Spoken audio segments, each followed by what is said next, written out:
Welcome to the Political Matrix News. Politics, people, local, regional, national news. Political Matrix News keeps you informed. We have the sources, we have the truth from inside the Political Matrix. Hello, this is Greg Fink here with the Political Matrix News, and we have Jonathan Cole here with us, other team member on the team. And we have a special guest today here. We have Charles Barfield.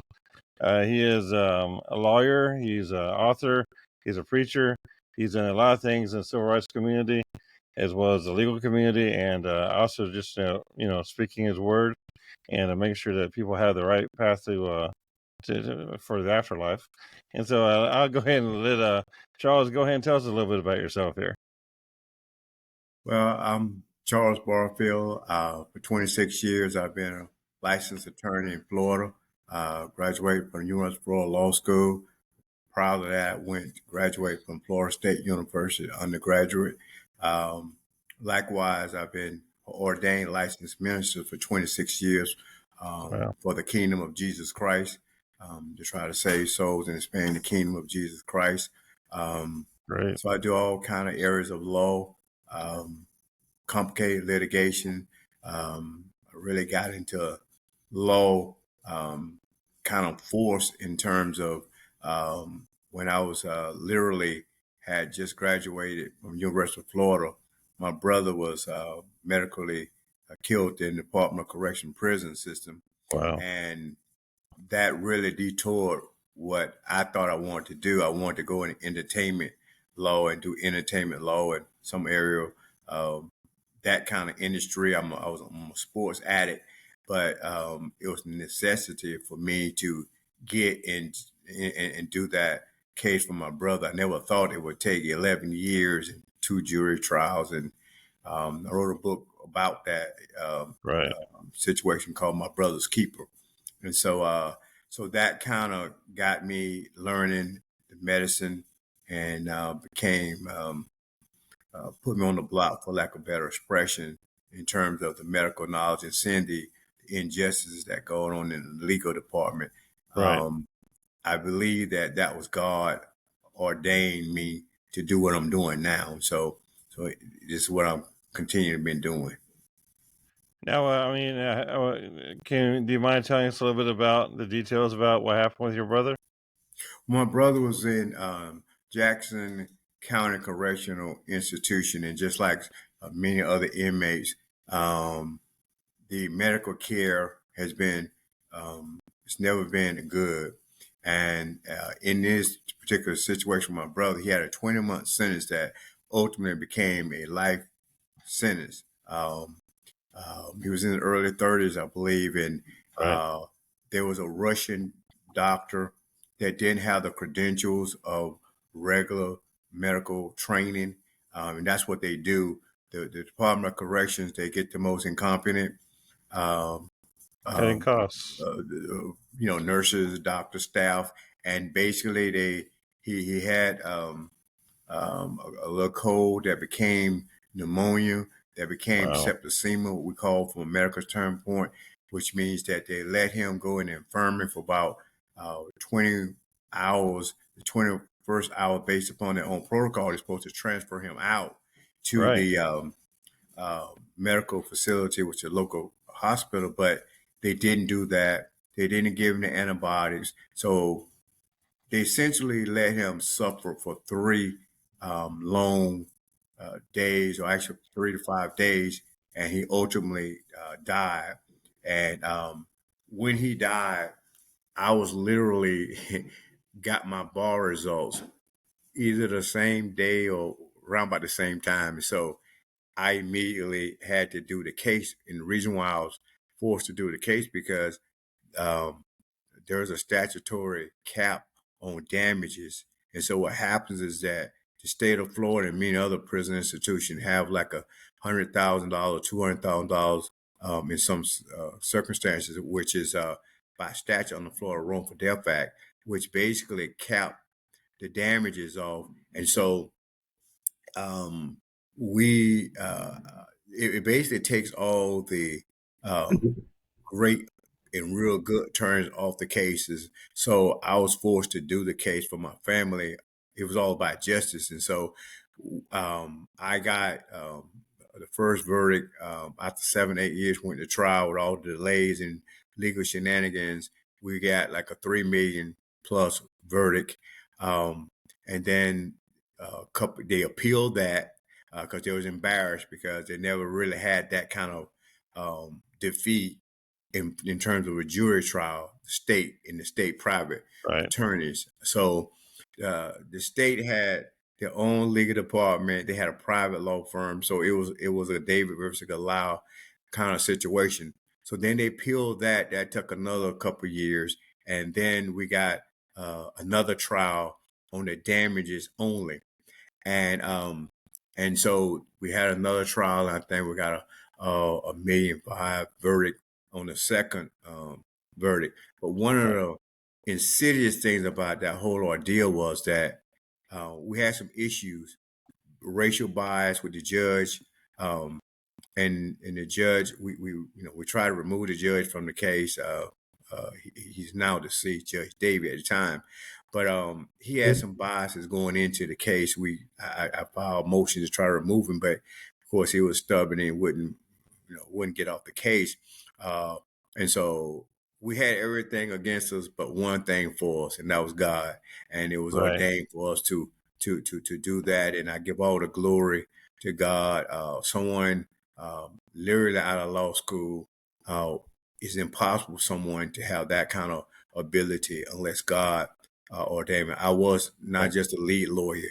I did it all. I called the shots, and I was grateful to be blessed with Scott Murphy, who after the third year, kind of we met and befriended me, and we became brothers for life, spiritual brothers. And he was very helpful strategically in so many different ways. And so we was blessed to be able to get the outcome that we did.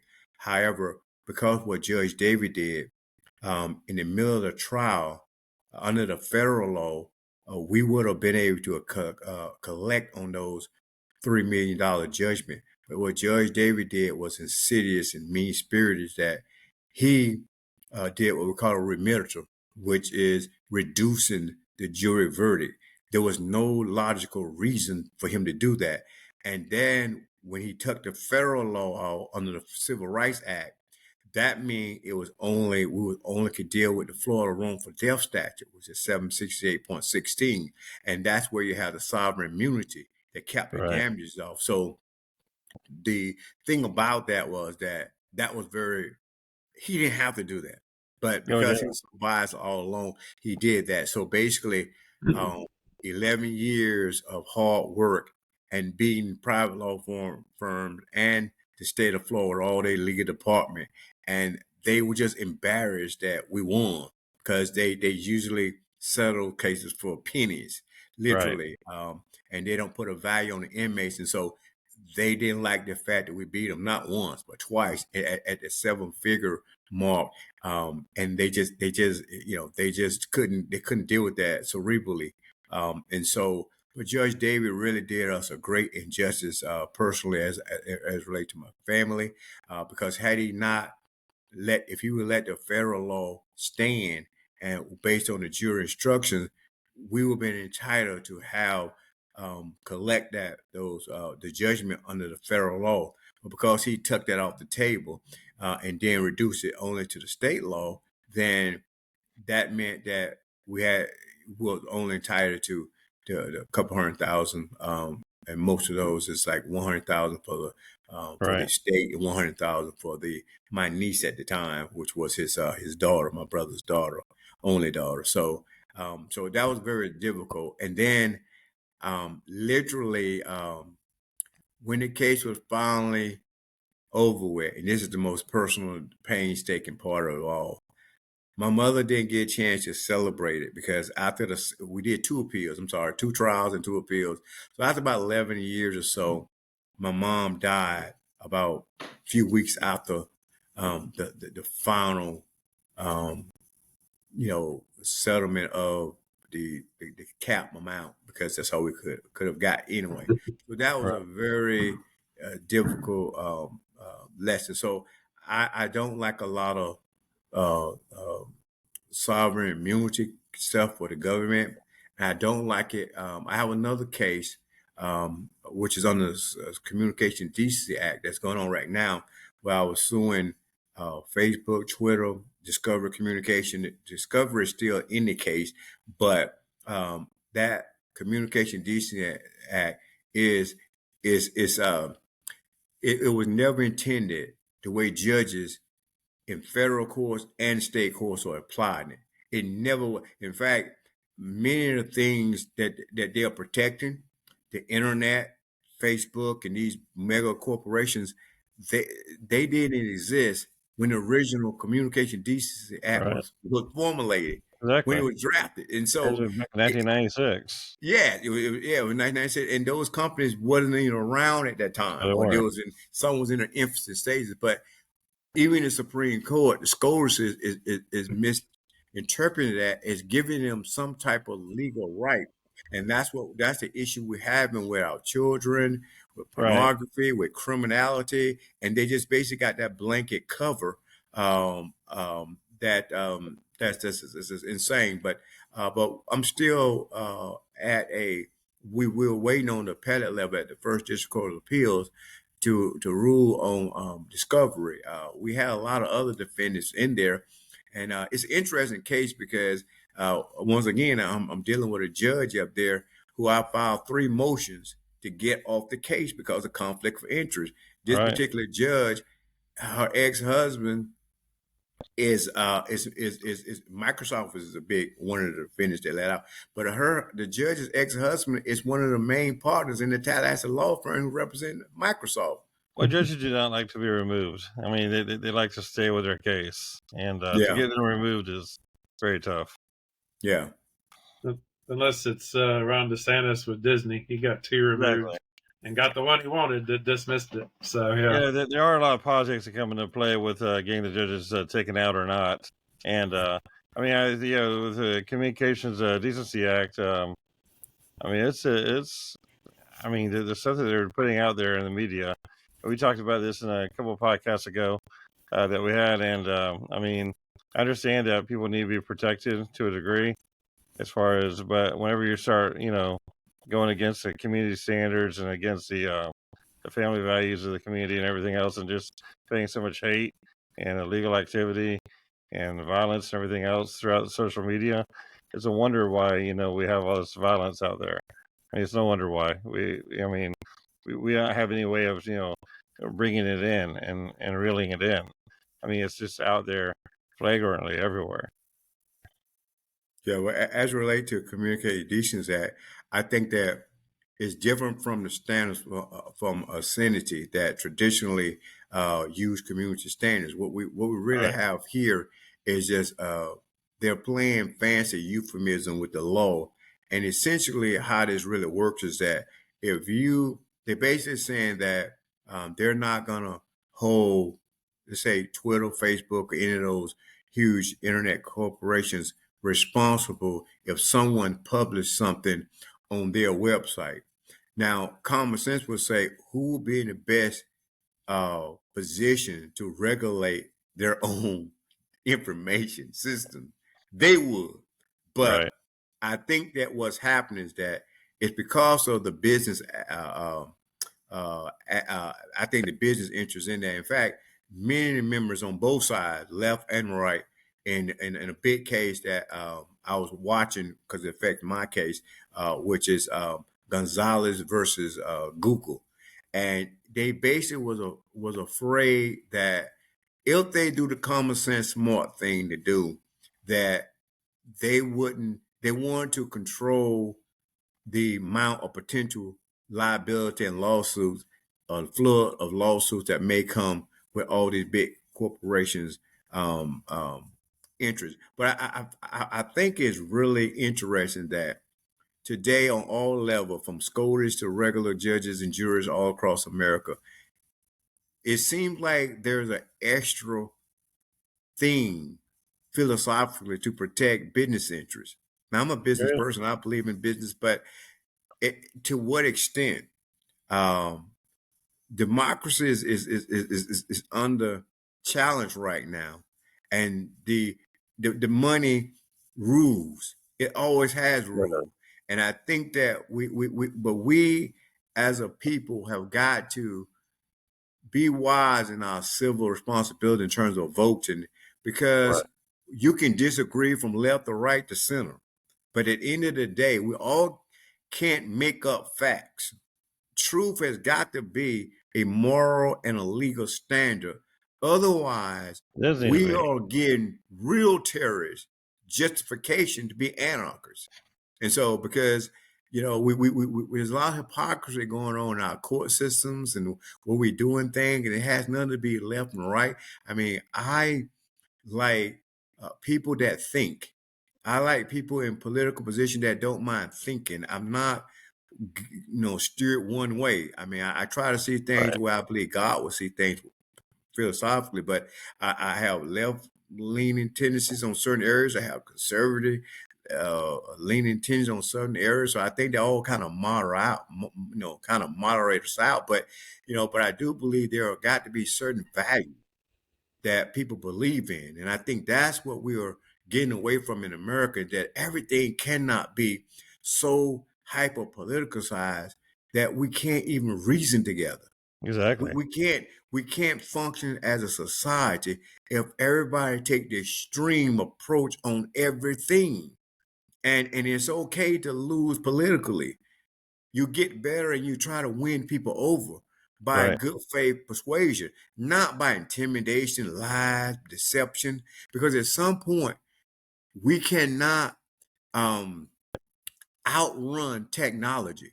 Yeah, we When you Mhm. cannot. look at the No. Industrial Revolution, when you look at slavery, things like that, it was technology that really helped. It wasn't no moral or social agenda that America said we're going to do this for the right reason for at this right time in America. It's always with technology It always and pushes to the something next that step. outdated the thing that we was messing And up as a I mean, society. technology always took us to the next step of perfecting what we were not Right. perfecting before, and basically Exactly. Correct. making our lives more efficient, more more effective, and everything else, and trying to simplify everything. And Yeah. so, I Yes. mean, basically, I mean, the entire idea of technology is more or less to simplify what was complicated before. And to go back Jonathan? to your original point, Charles, too, like we as a country become conditioned because of technology.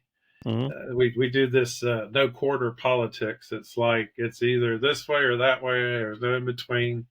Exactly. People like it used to be. I have my belief system. I'll be a member of the party that most closely aligns with it. Now it's like I have to do everything this party says I have to Where else? believe. I can't vote. Republicans say I can't vote for a Democrat. I can't. Democrats say I can't vote for a Republican, and that's one of the worst things you can do because just because a person's running for your party's nomination doesn't mean they're the right person. Thinking back to Alabama a few years back when Roy Moore insisted on running for Senate and already a convicted criminal, and he still Right. almost won the election. Yeah. Yeah. Yes. It's like there is this disconnect mentally. It's like cognitive dissonance. Hmm. He's a crook, but I can't vote for a Democrat. And Right. it happens on the other side too. But our country's always been at its best when we worked on the principle of compromise and getting things done for the best interest of the country. Unfortunately, usually manifests itself during a time of national emergency, World War II, the missile crisis, other times, 9/11. But we get away from that. And I had someone ask me the question today is like, you know, why do people like look at Joe Biden and they only believe one thing? Why do they look at Donald Trump and only believe one thing? And I said, because nowadays people sole source their news and information 99% of the time it's from a propaganda source. It's not from a legitimate news source. I don't even like to use the word news anymore. But people that just watch Fox News, OAN, Newsmax, they think Trump can do no wrong because they only talk about how bad Biden does. They don't mention the bad stuff about Trump. On the other hand, CNN, MSNBC, some of those others, people watch that and they only hear the bad things about Trump. They don't hear anything. Right. That's the world we live in, but we have 24-hour news. and we've got these things where it pops up immediately, Right. and we have but people are like, well, I got to see what, well, that was the Washington Post. They're fake news. I got to see what Fox says, or that's Newsmax. I got to see what Rachel Maddow says, and that's where our country's gotten to where it's at, to where Yeah. there's no compromise in Congress for sure. We've seen it. This has been the most dysfunctional Congress maybe ever. I think, what is it? They've gotten only about 15, 16 bills passed in 2 Yeah, not years. too many. Yeah, You not too know, where many the at all. average is usually 230 by this point. This is where we're at, and it's also entertainment dollars and it's money. It's we find out, if someone has a different opinion, it's a fundraiser, and that's where we find ourselves as a country. And it's where do we find people like you were saying, Charles, with common sense and decency that like it's cut through all of that and get to the heart of the matter and say, hey, this is what we need to do that's best for our country. Right. Well, I think Well, we're going to. I think that we got to get back to values, right? Philosophies and The basics. either have a philosophical bent, leaning one way or another is one thing, but we got to get to a point where the Bible say a liar cannot inherit the kingdom of God. Now, some people is atheists and they can believe what they want to believe, but I'm unapologetic in my belief, in my faith. I respect other faiths. I don't got no problem with nobody belief system. That's what free speech and being in a constitutional government is supposed to be about. But regardless if you have a position of faith or you're atheist, we should both be able to agree that you can't just be lying about things. Right. And secondly, you can't publish that lie like it's okay. Yeah, you We cannot. lose collectively as a society when we allow that. And we're seeing things that just we can't do. Everybody have a different political people who they vote for, whatever. But what I'm talking about is spiritually and as morally as a society, we can't let lies be the norm. And that's the problem I'm having in our political system. For example, like even I consider myself highly enlightened about a lot of things. But even I was convinced that this gentleman, that it turned out to be that the guy that was dealing with the lawyer that was doing the thing for Biden on the classified document thing, when he was saying that Biden couldn't remember, his son's the day he died or something like that, and to try to show that his memory was so bad. Right. Even I was kind of believing that. And I was like, I shouldn't have, but lo and behold, they have these public hearings. And the transcript clearly proves the guy, he's a lawyer now. He's worked for the judge, that he was lying. Why? I don't understand that. It is, I mean, the politics is now coming into our legal profession where So you're speaking a about lawyer what just Hur goes said. being lied. You're speaking about what Hur said to the Congress yesterday, right? On the floor. Yes. Yeah. Well, here's the. That's what I'm talking about. Okay. And when he had the chance to correct the record, he doubled down. That's the insidious things that I think is poisonous and dangerous to democracy. And then they do that because they know they can get away with it. And we cannot award lying and dishonesty. And I don't care what political party it comes from. That's what I'm about. Like, we got to get back where truth matters. Yes, we do. And there's got to be consequences for falsity. Right now. That's one thing that's absent right now in the entire political vocabulary right now is the truth. I mean, people all have their opinions. That's also where the overrun with all the social media, the TikTok and Facebook and everything else, and that's where basically people have taken the truth and twisted it so much to where it's non-existent. They're saying it's their first, and they're right. You got a First Amendment right to lie.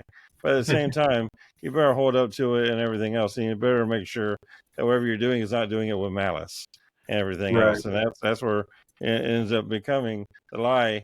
It's hard for me to believe that a lot of people are not doing it with malice. Whenever they start saying that, they're going on TikTok and talking about how wonderful Bin Laden was and his poetry and everything else, and how wonderful different things are in the in terrorist world, and how they want to. I mean, for me, I think the best thing about gun control, the only smart thing on gun control would be social media background checks, because I think the people that actually talk about blowing up schools and shooting up their schools are the most likely individuals to be pulling the guns and everything in the schools. I think people need to start using social media more for that, because those guys are telling the truth, and people think they're lying. And that's the whole thing, is that people don't, there's this big thing in social media where you don't know if they're telling the truth or they're lying or they're exaggerating or they're just trying to get attention. But whenever you have a lot of people, lone wolves and everything out there, saying they're going to hurt people, they're going to destroy things and everything like that, those are people you need to look at to say, maybe we should pay more attention to them. Like the kid in Miami who shot the school in Parkland. I mean, he put out several warnings about it. The child in Tennessee who shot up his school. I mean, all the numerous high school shootings and everything else, a lot of the kids brag about it before they do it. And I mean, we actually had an incident here in Gainesville. A kid talking about shooting up a school.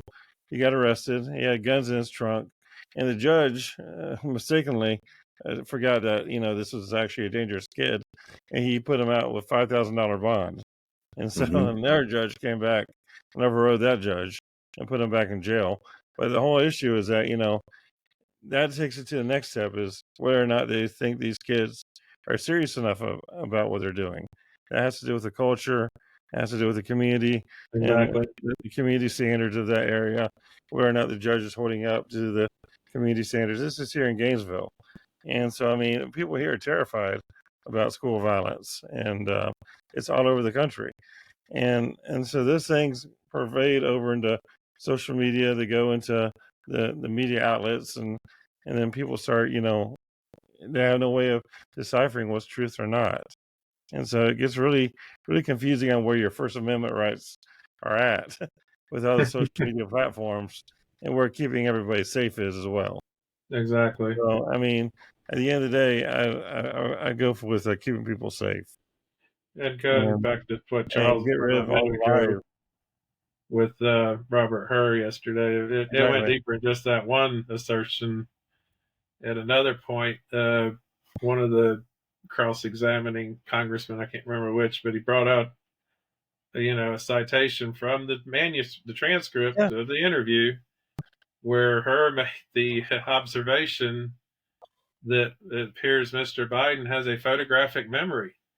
And he read it to him, and he asked, "Is that what you said?" And he did lawyer speak twice. He said, "Well, that's what the transcript says." It's like he wouldn't admit that he had said that. But the big question that came up was, do you plan having a place in the upcoming Trump administration? And even that he wouldn't deny. So it makes you wonder. But going back to what I was talking about earlier about that, because I research this on a daily basis. Is these trending with the propaganda? I don't even call them news because the propaganda sources, but so the comments where they asked her, about you said this publicly, but it says this, what's going on? Those didn't see the light of day on Fox News. Yeah. The only thing on Fox News was the Republicans going down on him that, why didn't you prosecute this further? So you've got two news agencies. When I said news again, I don't mean to. And depending on which one Americans watch, they got a totally different story. Yeah, I agree. But Jonathan, I think the thing with that, Jonathan, is a couple of problems I have with that. Number one, Mr. Hur is an attorney, not just an attorney. He has a special obligation, whatever state he's licensed in. But secondly, he represents the people. The government. He is an ex-DOJ official. He has a higher responsibility because of his capacity. Right. And then the third dimension of this is when he was confronted with the actual truth, he refused to admit that he was wrong.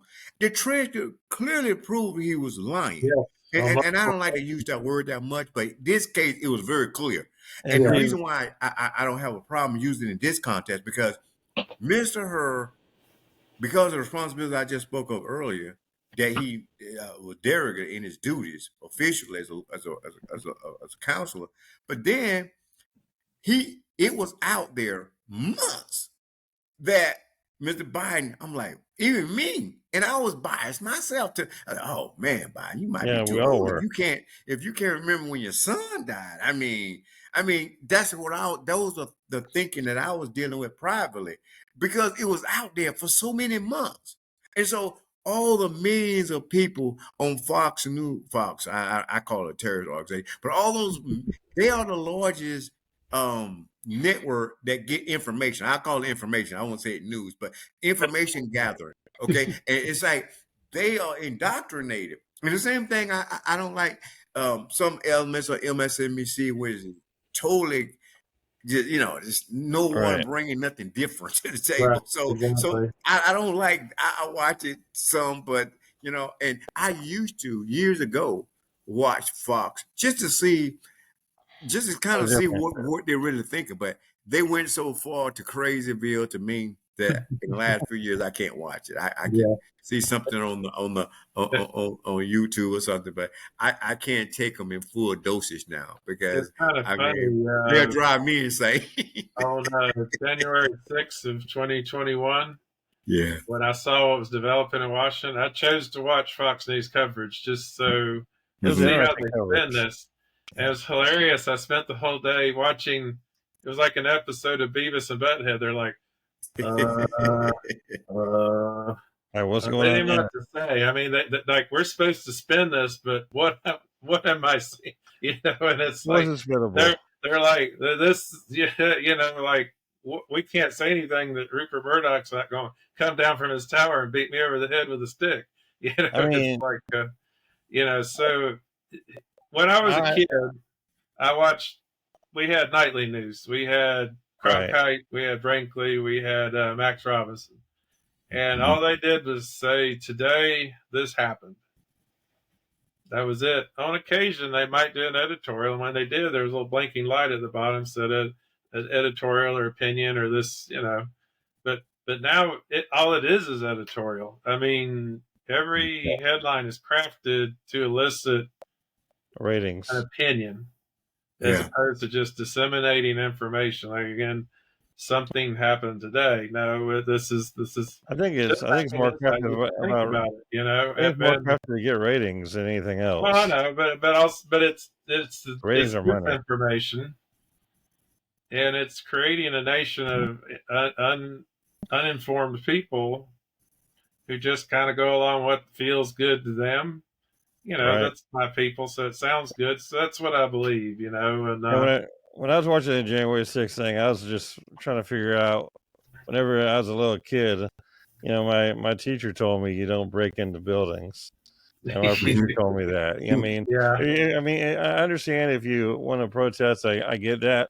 But once you start barricading the door and throwing the barricade into the door, I'm like, some sort of common sense should have popped up somewhere.